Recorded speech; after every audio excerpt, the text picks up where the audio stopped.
Ayan, login time check 6:40 AM. Tignan nyo kung gaano kaganda. Napakaganda mag-release dito.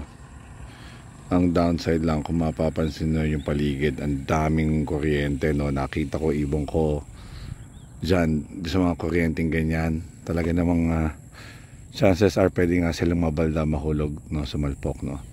So anyway, kaya pinili ko sa gitna. So ito, pag diniretso nyo sa takas na yan, yan kala PJ. So yan, hintay lang tayo ng 5 minutes. Yung repetition, yun nga pala, repetition, paulit-ulit, no.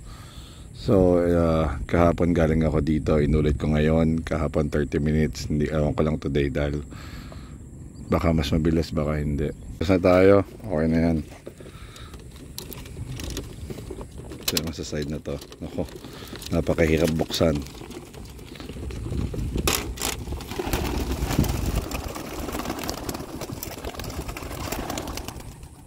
Ayan.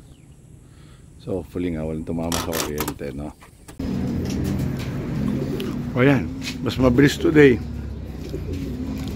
Kahapon 30 minutes eh. Naunahan ko silang uwian kahapon. Ngayon naunahan naman nila ako.